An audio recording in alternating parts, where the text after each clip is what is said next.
Hi, friends. I'm back. So, I have my candle on to ignite the fire element, and I have my cup of cacao. Make sure to receive the 15% off from my code with Cacao Laboratory. And I have my tarot cards. So I want to make this experience as magical as I possibly can make it. It's officially October. Today is October 2nd, and Mercury is direct.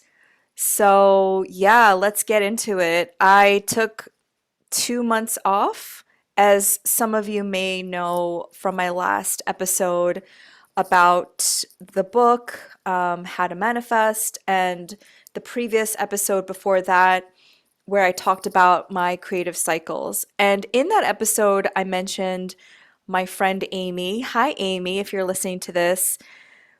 She asked me if there was anything that I'm currently doing that I'm bored with because she noticed that I wasn't creating as much content. And that question really, I sat with that for 2 months because I felt very burnt out and I felt not excited about anything. I haven't felt inspired by anything. But I really think I just needed time to regroup and I just needed time to try different things and do different things and create content in a different way. So I really, really recommend that you follow me on TikTok because I create so much more on there and more frequently, but also just different kinds of things. And for me to show up on this long form podcast and YouTube, it takes me a lot longer to prepare, but also it's not in real time as it is on TikTok and on Instagram. But I absolutely love speaking and I love sharing on podcast and YouTube forums. So I'm going to continue doing this. And that was one of the things that I realized after this time off was that I do love podcasting and I do love showing up on YouTube and I do love longer form interviews. So I'm going to continue doing that and I'm going to continue showing up in this way. So I hope that, you continue to listen and that I hope to serve you in that way. And that was one of the things that I needed to really have faith in, that even though I decided to take a break and that I decided to rest, that it wasn't um, detrimental to my growth, that the people who wanted to listen to me and the people who wanted to continue on would still be there. And I feel like that's something that content creators fear, right? That, and maybe just in general, people feel fear that if you do take a sabbatical, if you do take time off, that you're afraid that the momentum won't be there. But I don't, at that point, I almost didn't care because I was so, yeah, burnt out. I didn't feel inspired, and I can't create if I'm not inspired. I cannot create unless I feel I feel it. I feel into it. So I'm back, and it's so good to be back. There's so much to talk about, but I really just wanted to bring all of the things that make me who I am into this episode. Another thing that I really contemplated was this idea of a niche, and I can't pick a niche.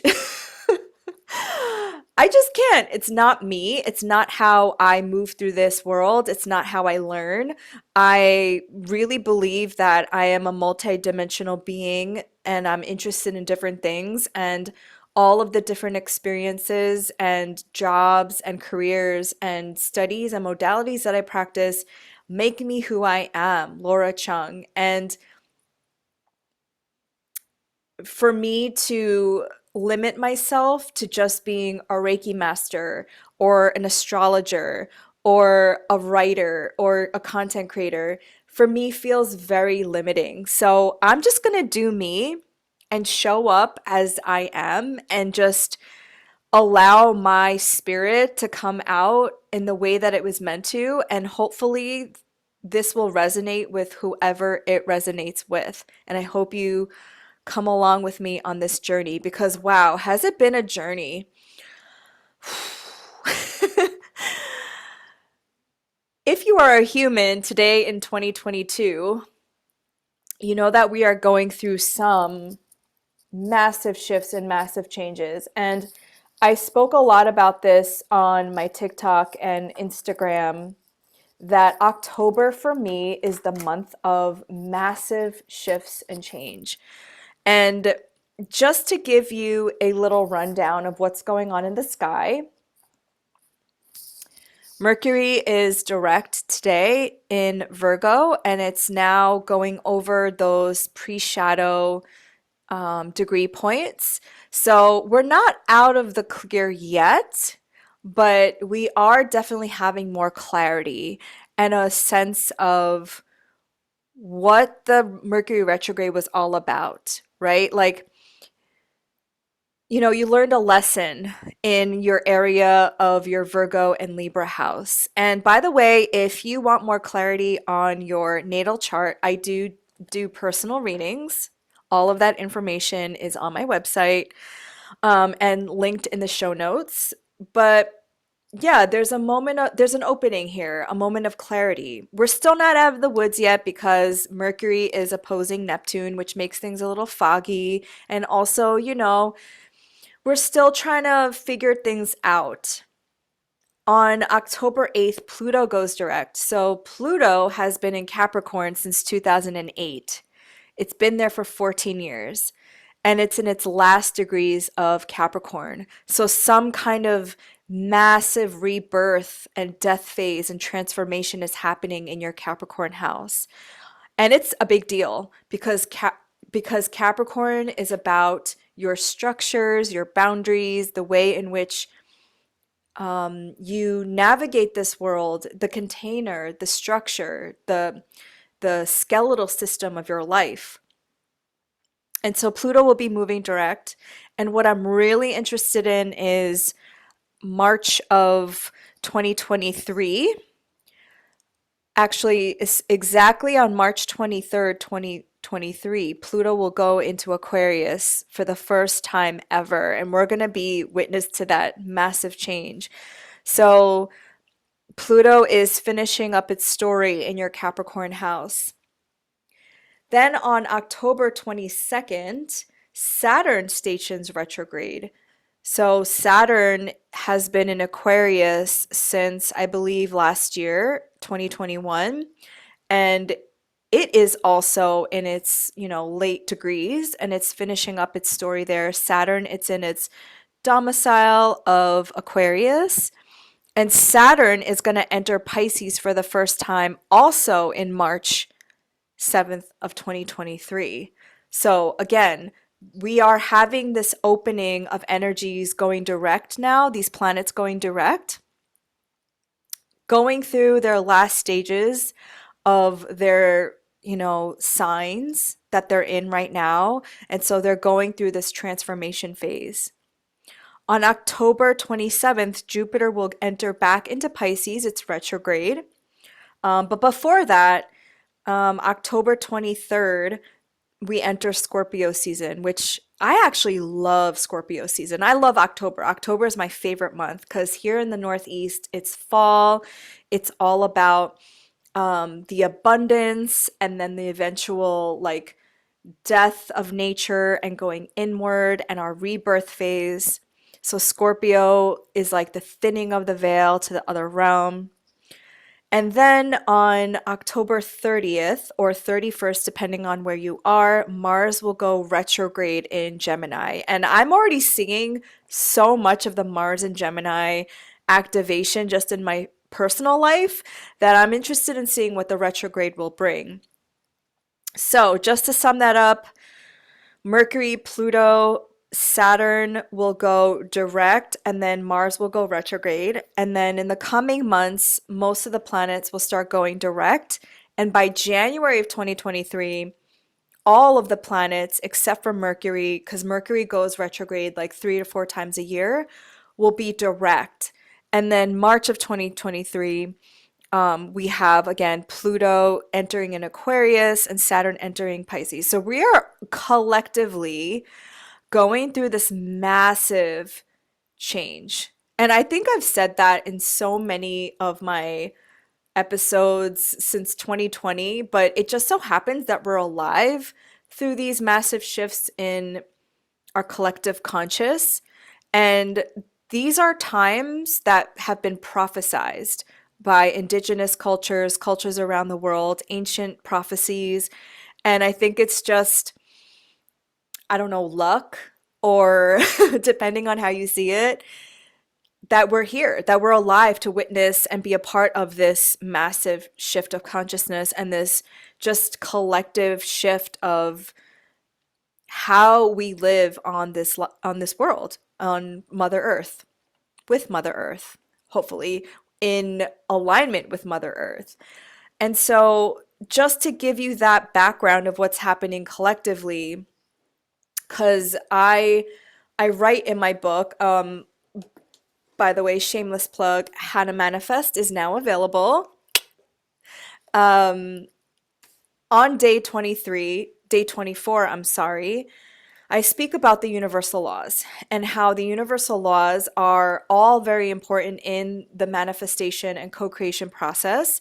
Most people are familiar with the law of attraction, but there's 11 other ones that I speak about in the book. And the law of correspondence specifically speaks about as above, so below, as within, so without. And so, like, what happens in the planetary alignments and the sky creates shifts within us here on Earth. So it reminds me of actually that prayer that I used to say a lot in church. Um, Thy kingdom come, thy will be done on earth as it is in heaven. And that's alluding to the celestial bodies in heaven that impact us here on earth. And it's an opportunity for us to witness what's happening in the outer realm to reflect what's happening in the internal shifts that's calling for us to change internally and then therefore externally, as within, so without. And we're affected by both. We're affected by what happens in our external environment that catalyze shifts within and then invite us to shift our internal realm to catalyze the shifts in our external realm. Because I do believe that we are one, that there's a oneness within all of us, and that as earth as it is in heaven, that our heavenly bodies affect us here on earth in order for us to shift what's needed for our collective consciousness to raise here on earth. And again, higher does not mean better. It just means we can raise our consciousness above our current circumstances so that we can change something that's not in harmony with nature, because it's not. I mean, as I'm recording this, we just had a massive Hurricane Ian passed through Florida, and then Hurricane Fiona passed through Puerto Rico. And it's just we're not living in an infrastructure that's in harmony with Mother Earth. And who gets impacted the most is poor people, people who live at the margins of society, people who don't have the resources to evacuate. And it's just really sad. And instead of constantly going in this cycle where we're recycling these not helpful and harmful patterns of just like treating the causes versus the roots, this is where we have like the north node in Taurus and the south node in Scorpio. It's to literally look at the root causes of all the wounds that we've been experiencing. And the north node in Taurus is calling for us to really address our climate crisis. And with Uranus there is to have innovation and to have different ways of living within the system that we're currently living in. And that's like the ongoing backdrop of the Saturn Uranus square.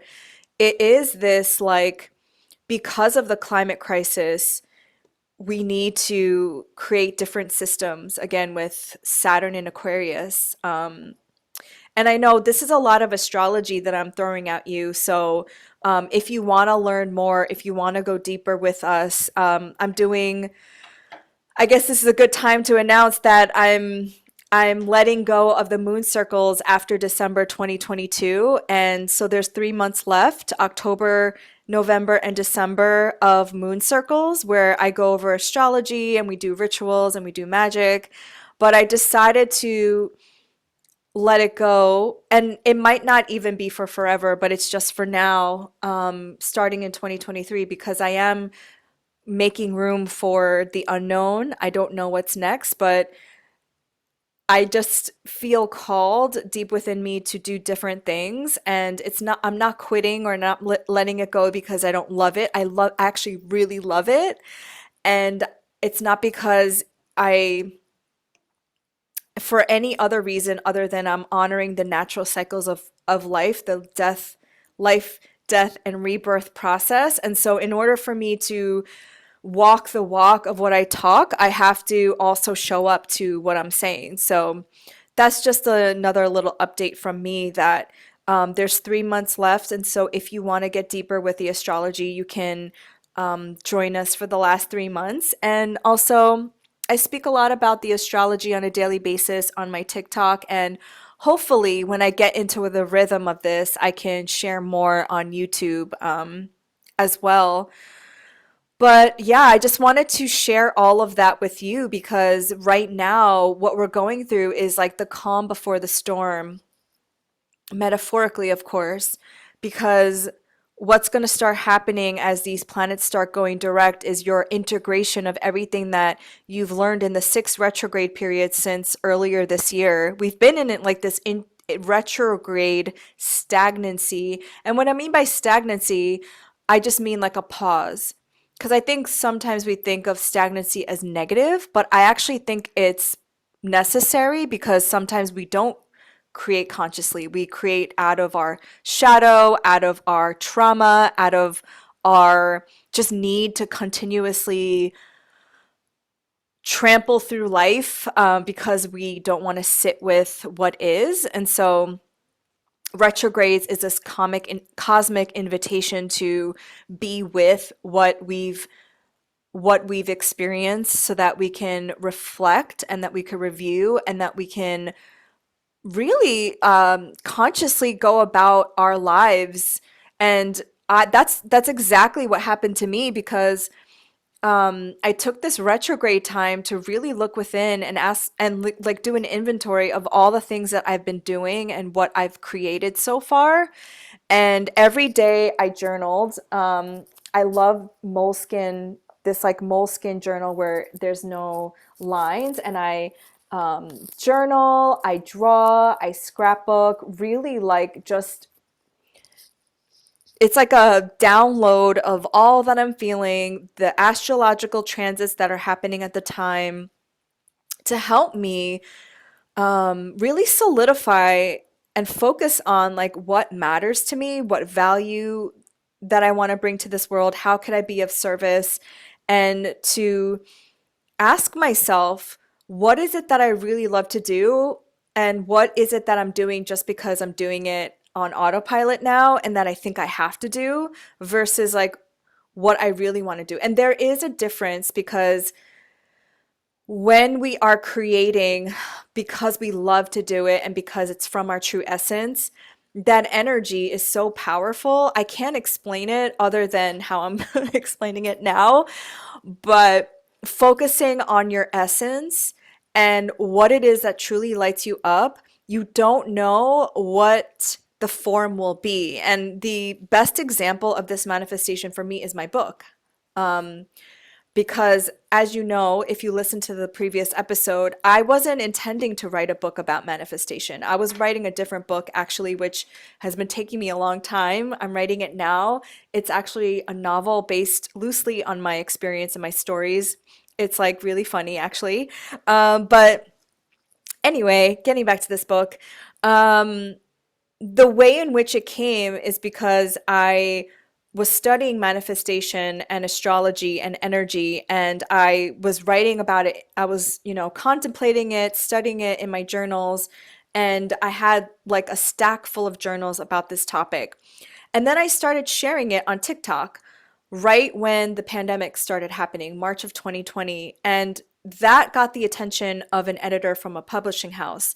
So again, focusing on the form and focusing on already doing the thing that you want, the I'm sorry, focusing on the essence versus the form, because the form will come to you in a way that you don't know.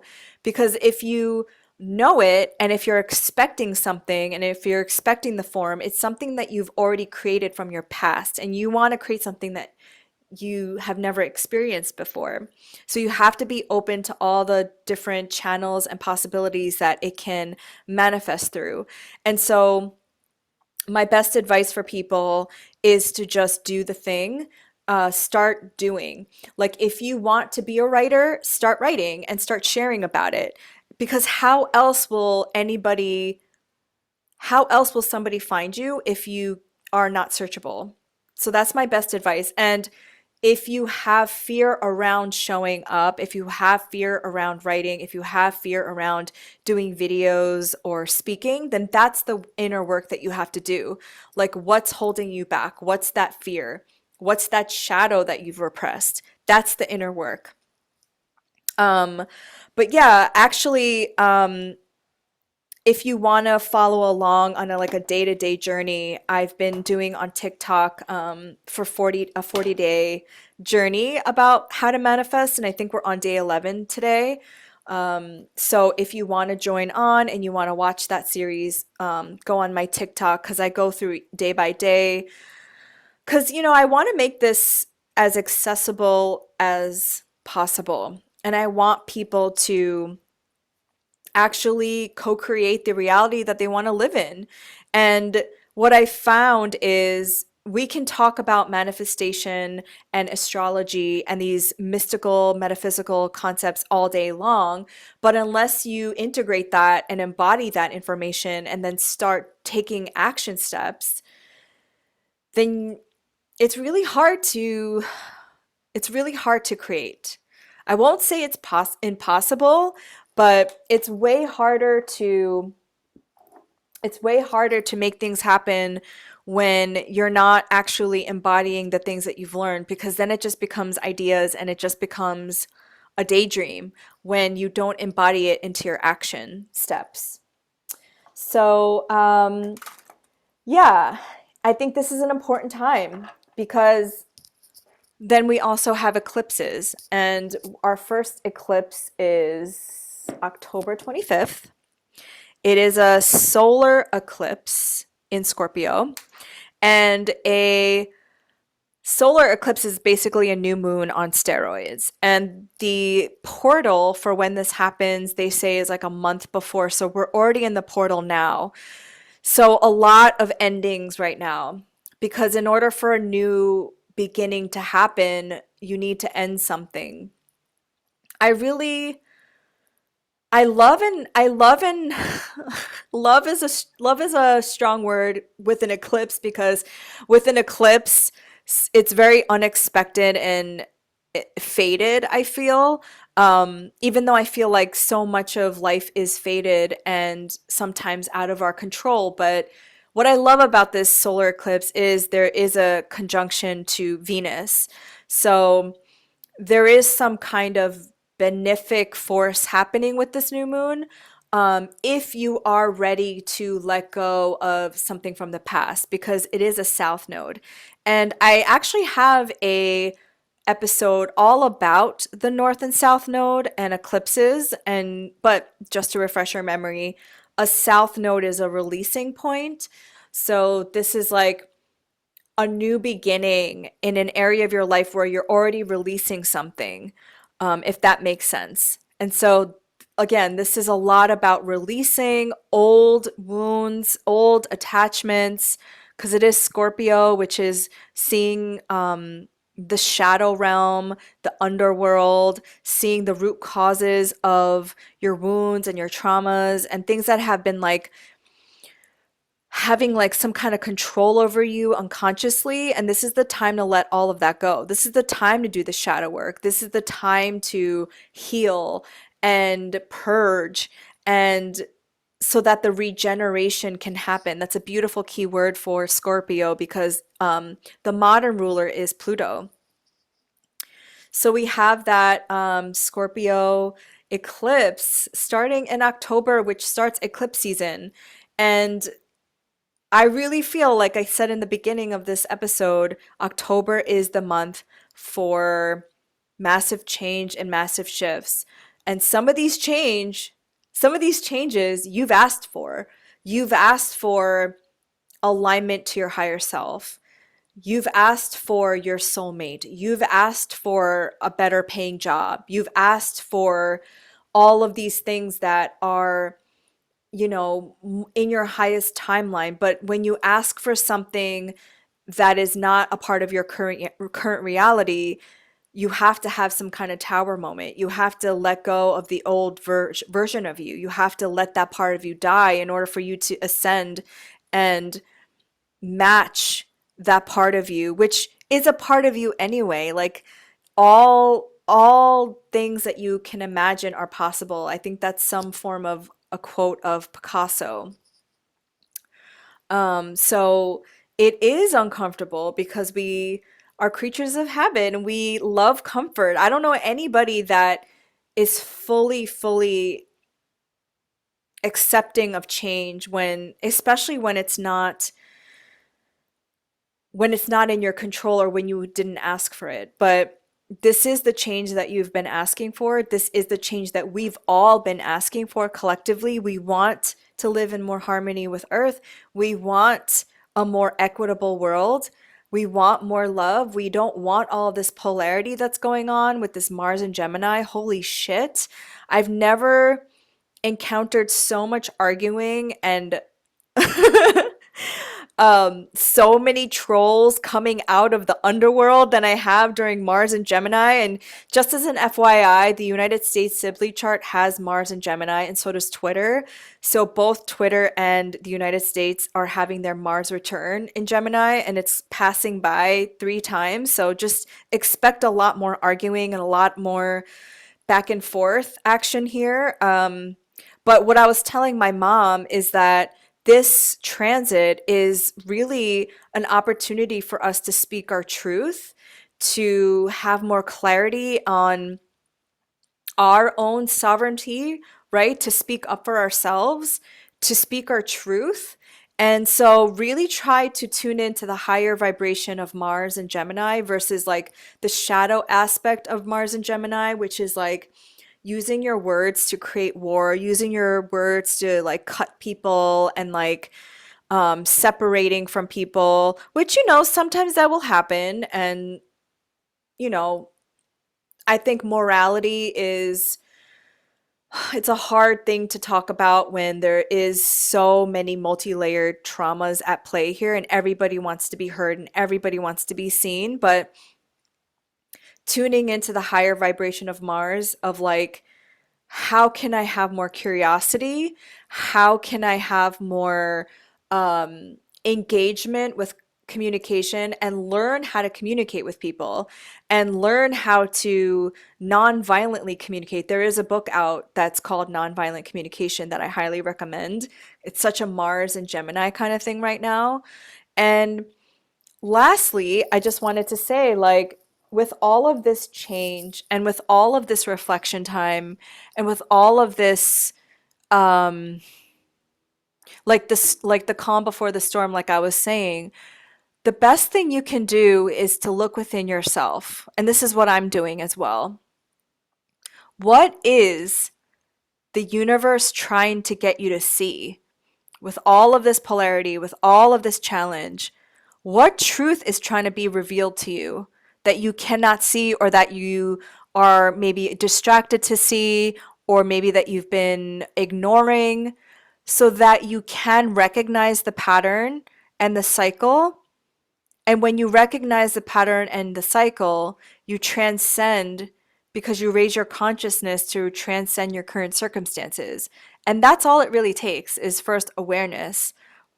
That's why this podcast is called Awaken and Align, because first you have to recognize, you have to be aware of something, and then you have to align to your true essence that's within you, that only you know what that is, because it is a vibratory thing that happens in your cell. When something resonates with you, you're like, oh my gosh, you feel it in your body. And then when you can integrate that and then share that out and project that out through your solar plexus, which is your will, your confidence, everything around you starts aligning. And when that happens, you believe in magic. And I always say this to the people in my moon circle, you have to believe before you see it. And I know that's really annoying because you're like, I just need to see it to believe it, but it doesn't work that way. You have to believe, and belief is based on faith. And faith is something that, you have to gain trust in yourself, in the universe. And so, like, just use this time as a way to get back to yourself and to ask yourself these very important questions. Um, how can you add value? How can you be of service using your own story and your art? Because nobody else can do it but you. So I'm just going to pull a card for us collectively for the month of October. Um,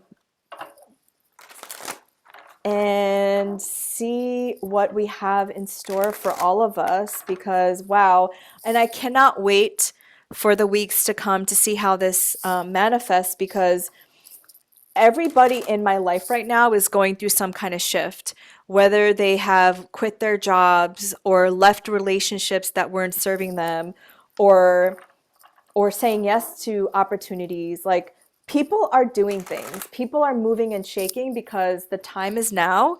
And I feel it like in the air that people are being called to serve in a bigger way that's more in love, versus scarcity and lack, which is so exciting to see.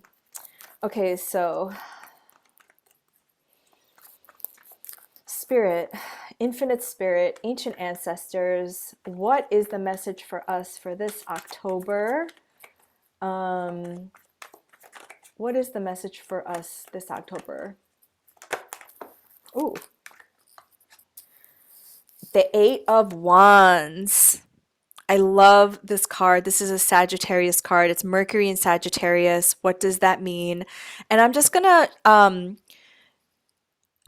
describe the description for those of you who are listening on the podcast. So I'm using the Santa Muerte Tarot. This is like one of my favorite tarot decks. And so it's really the Book of the Dead tarot. And so it's a skull. And within the skull are these like eight wands of fire. And so Mercury in Sagittarius and the Eight of Wands talks about rapid, rapid movement. And Mercury is the planet of communication. It is the planet of commerce. And Sagittarius is all about belief and faith and adventure and travel. And I love this card because it shows me that after, you know, maybe like not knowing whether the seeds that you've planted are like growing, right? That's more of a seven of pentacles kind of energy. But when I see this, it's like, yes, everything that you've planted, all of the seeds that you've planted are coming now, but like fast and with movement and haste and with growth.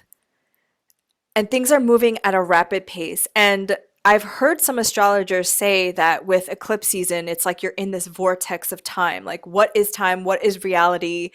You're in this time and space where um, things are happening in the other realms. And, it's October, as I said, my favorite month, where the veil is very thin, where the spirit realm is being present. They're working with us on our favor. And so this is a great time to work with your ancestors. It's a great time to work with um, your spirit guides, angels, any forces of benevolence for you.